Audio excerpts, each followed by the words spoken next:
저희는 지난 3월 한 달 동안에 하나님의 말씀대로 산다는 것이 무엇인지, 또 억울한 일을 당할 때 그 억울함을 넘어서 우리는 어떻게 살아야 되는지, 또 망망대해 가운데 떠 있는 배처럼 이 항해 같은 인생 가운데 누구와 함께하고 있는지, 무엇을 목표로 하고 있는지 기억해야 된다고 사도 바울의 이 사도행전의 여정을 통해서 살펴봤습니다. 바울은 이제 로마에 도착을 해서요, 재판을 받기까지 또 2년을 기다립니다. 근데 감사한 것은 바울이 이 재판을 받기까지 기다리는 그 감옥이 그냥 우리가 생각하는 동굴 감옥이나 이런 것이 아니라 집이었습니다. 집 한 채를 빌려서 거기서 2년 동안 생활을 했습니다. 사도행전 28장 16절에 보면 이렇게 기록을 합니다. 사도행전 28장 16절 제가 읽어드립니다. 우리가 로마에 들어갔을 때에 바울은 그를 지키는 병사 한 사람과 함께 따로 지내도 된다는 허락을 받았다. 그러니까 바울이 따로 집을 빌려서 살 수 있었어요. 그 밑에 28장 23절을 보니까 이렇게 또 얘기합니다. 그들은 바울과 만날 날짜를 정하였다. 그날에 더 많은 사람이 바울의 숙소를 찾아왔다. 그는 아침부터 저녁까지 그들에게 하나님 나라를 엄숙히 증언하고 모세의 율법과 예언자의 말을 가지고 예수에 관하여 그들을 설득하면서 그의 속내를 터놓았다. 그러니까 바울은요, 감옥에 갇혀 있는데 그 감옥이 그냥 감옥이 아니라 자택감금이라고 아시죠, 여러분? 주택감금, 자택감금. 집안에서 묶여 있는 거예요. 대신에 사람들은 바울을 만나러 올 수 있는 거예요. 아니, 일반 죄수가 이런 은혜를 어떻게, 이런 특혜를 어떻게 입었을까? 저는 상상하건대 아마 로마 황제의 군인이면서 바울과 함께 배 타고 로마까지 오면서 죽을 뻔했던 백부장 율리오의 배려가 아닐까 생각합니다. 그는 그 정도의 힘이 있었고 그는 바울이 어떤 사람인지 알았어요. 처음에는 선장의 말을 듣다가 나중에는 바울의 말을 들어서 200명이 넘는 사람들이 다 살아나는 그 역사를 경험했잖아요, 같이. 이 사람은 죄인이라고 끌려오긴 했으나 뭔가 특별한 사람이다. 진짜 하나님이란 분하고 연결이 돼 있는 사람이구나. 그래서 로마의 황제 앞에 재판을 받을 때까지 집을 하나 빌려서 그곳에서 감옥 생활을 할 수 있도록 배려해 준 것이 아닌가 싶습니다. 그리고 바울은요, 이 2년 동안 편지를 내통씁니다. 혹시 지도를 한번 보실까요? 지도를 한번 보시면요. 예, 저희 로마 감옥이라고 왼쪽에 보이시죠? 로마 감옥에서 그 왼쪽에서 골로새서, 빌레몬서, 에베소서, 빌립보서, 이 로마 감옥에 2년 동안, 그러니까 자택에 2년 동안 묶여 있을 때 저 네 통의 편지를 썼어요. 그 중에 오늘 저희가 읽은 것이 골로새서, 저 아시아라고 써 있고 밑에 에베소라고 써 있고 밑에 골로새라고 지도 한 가운데 써 있는 저곳 골로새 지역에 있는 교회에게 편지를 보낸 게 첫 번째 편지인데요. 이 골로새서는요, 그냥 골로새 교회에만 편지를 보낸 게 아니라 실은 그 밑에 나와 있는 몬이라고 하는 빌레몬서, 빌레몬이 누구냐면 골로새 교인이거든요. 그 빌레몬에게 편지를 쓰다가 개인한테 편지를 쓰면서 그 교회에게도 같이 편지를 쓴 형태입니다. 바울은요, 골로새 교회를 직접 가본 적이 없어요. 왜냐하면 바울이 직접 개척해서 세운 교회가 아니라 예수 믿는 사람들이 증거해서 골로새 지역에 세워진 교회이기 때문에. 그래서 이 골로새 교회에게도 바울은 먼저 예수 그리스도만이 우리의 구원자이십니다라는 것을 확실히 밝힙니다. 그리고 나서 3장부터, 오늘 저희가 읽은 게 3장인데요. 3장부터는 그 예수 그리스도를 구원자로 믿은 사람들, 하나님 나라 백성들이 된 사람들은 이렇게 사셔야 됩니다라고 말을 하는데요. 그 내용이 뭐냐면 1절에 보니까 그러므로 여러분이 그리스도와 함께 살려주심을 받았으면 위에 있는 것들을 추구하십시오. 예수 믿는 사람들은요, 위에 있는 것들을 추구해야 된다. 2절도 그렇게 말합니다. 여러분은 땅에 있는 것을 생각하지 말고 위에 있는 것들을 생각하십시오. 그러니까 위에 있는 것과 땅에 있는 것을 구별해요. 다시 말해 세상 사람들이 생각하고 가지고 있는 그 기준이 아니라 이제는 하나님과 다시 연결된 사람으로서 하나님이 가지고 있는 것들, 하나님이 가지고 있는 생각들, 이런 것들로 생각하라는 거예요. 그러면서 구체적으로 위에 있는 것과 땅에 있는 것이 무엇인지 골로새서 3장에서 구별을 합니다. 5절 말씀 한번 보실까요? 먼저 땅에 있는 것들을 이야기하는데 이렇게 얘기해요. 5절을 보니까 땅에 속한 지체의 일들은 음행과 더러움과 정욕과 악한 욕망과 탐욕이라고 말합니다. 이것들이 땅에 있는 것들이라는 거예요.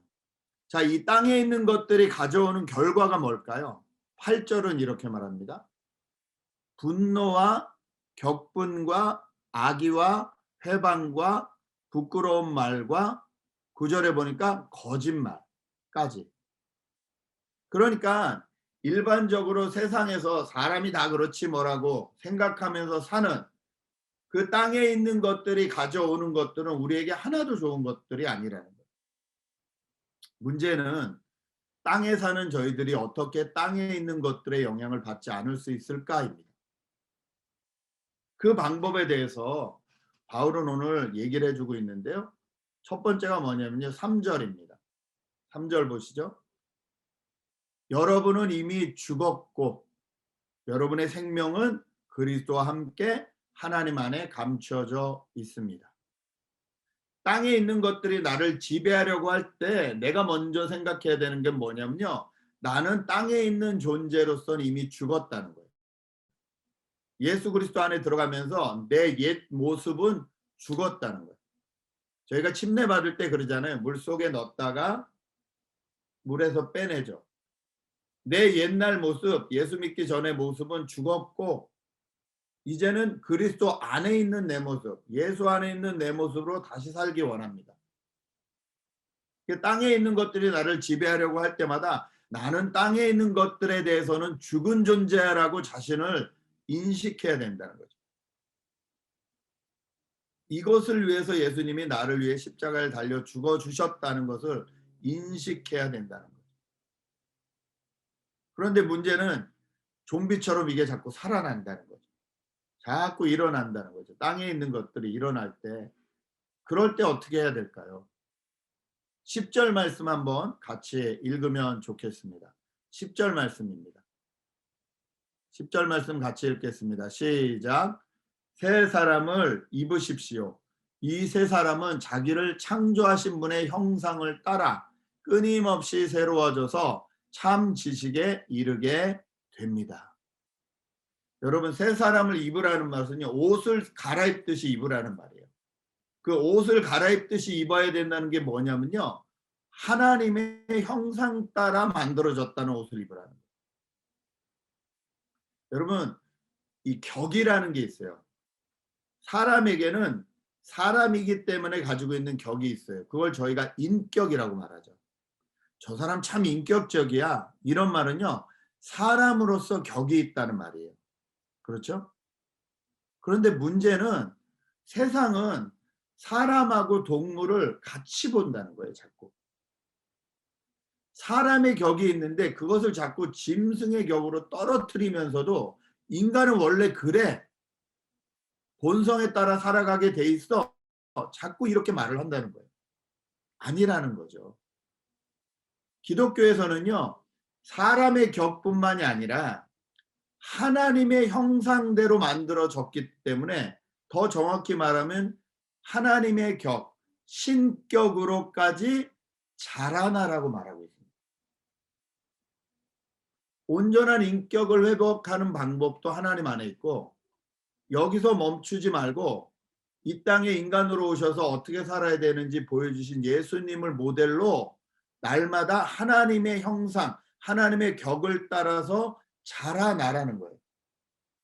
오늘 보니까 이 세 사람은 자기를 창조하신 분의 형상을 따라 끊임없이 새로워져서 참 지식에 이르게 됩니다.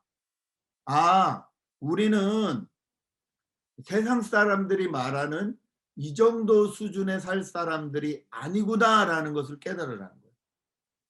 그리고 세상이 입혀주는 옷을 자꾸 입으려고 하지 말고 하나님이 입혀주시는 하나님의 형상이라는 옷을 날마다 기억하고 입으라는 거예요. 하루아침에 우리의 습관과 패턴이 바뀌지 않습니다. 그런데 그럴수록 기억해야 된다는 거예요. 세상에 관해서 나는 이미 죽은 존재다. 그리고 나는 하나님의 격을 입은 사람이다. 하나님의 수준을 입은 사람이다. 하나님이 나에게 기대하시는 것이 그것이다. 이 훈련을 우리가 계속할 때, 그리고 하나님 앞에 우리를 맡길 때 우리 안에서 변화가 일어난다는 거예요. 그 변화가 일어나는 것을 우리가 어떻게 알 수 있을까요? 바울은 11절에 이렇게 말을 합니다. 거기에는 그리스인과 유대인도, 할례 받은 자와 할례 받지 않은 자도, 야만인도, 수구디아인도, 종도, 자유인도 없습니다. 여러분, 우리가 정말로 하나님의 형상을 회복했다면, 예수 그리스도 안에 있다면요, 나보다 더한 사람도 없고 나보다 덜한 사람도 없어요. 인종차별 문제, 인권 문제, 이런 수많은 문제들이 일어날 때마다 우리는 온 세상이 다 나눠져 있고 불공평한 것 같은 느낌을 받습니다. 그래서 어떨 땐 그런 사람들은 운동에 또 확 가기도 해요. 여러분도 뉴스로 아시지만 그 운동을 그렇게 하던 지도자들 중에서 엄청난 후원금이 모이니까 그 후원금으로 자기 롤렉스 사고 자기 집 다운페이 투자하고, 이런 사건들이 또 밝혀져서 우리의 힘을 빼놓는 경우가 얼마나 많아요. 여러분, 우리는 인간의 권리에 대해서 끊임없이 기도하고 노력해야 되는 게 사실이에요. 그러나 기억해야 돼요. 인간의 원래 권리, 인격은요, 하나님을 만나지 않으면 회복될 수 없어요. 왜냐하면 우리는 하나님의 형상답게 만들어진 존재이기 때문에 그래요. 이게 진짜 인격이에요. 이것이 인격인지를 모르면 계속해서 같은 수준에서 말하는 거예요. 우리가 다 깨어졌고 죄인이고, 그러니까 그냥 다 똑같으니까 서로 미워하지 말고 차별하지 말고 살자, 이 정도에서 끝나면 안 된다는 거예요. 그걸 밟고 넘어 우리가 하나님의 형상으로 특별히 구별하여 만들어주신 존재임을, 거기가 우리의 인격이고 거기가 우리의 목표임을 하나님이 만들어준 형상으로 회복해야 된다는 것을 우리가 계속 인식해야 돼요. 그런 사람 안에 차별이 없어요. 진짜 차별이 없어요. 혹시 우리 안에 아유 저런 아무개들, 아프리칸 아메리칸이나 혹은 히스패닉계나 이런 사람들을 일하면서 무시하거나 말로는 뱉지 않아도 생각이 아직도 있다면, 아 내가 아직도 하나님의 형상으로 하나님의 격에답게 거듭나지 못하고 있구나. 세상 속에 속해 있구나. 이걸 알아야 돼요. 이걸 할 수 있는 방법이 11절 마지막에 이렇게 나와 있어요. 오직 그리스도만이 모든 것이며 모든 것 안에 계십니다. 예수 그리스도 안에 있어야 진짜 인격다운 인격을 회복할 수 있는 거예요. 예수 그리스도 안에 있어야 진짜 하나님의 형상을 회복할 수 있는 거예요. 이렇게 정말로 하나님의 나라 백성이 된 사람들에게 나타나는 삶의 모습이 뭘까요? 12절부터 14절까지입니다. 제가 읽어드릴게요. 그러므로 여러분은 하나님의 택하심을 입은 사랑받는 거룩한 사람답게 동정심과 친절함과 겸손함과 온유함과 오래 참음을 옷 입듯이 입으십시오. 누가 누구에게 불평한 일이 있더라도 서로 용납하여 주고 용서해 주십시오.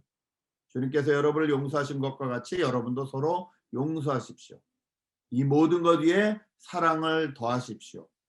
사랑은 완전하게 묶는 띠입니다. 위의 것을 추구하는 삶은요, 하나님이 주신 사랑으로 완전하게 묶어지는 거예요. 인간의 사랑이 아니에요.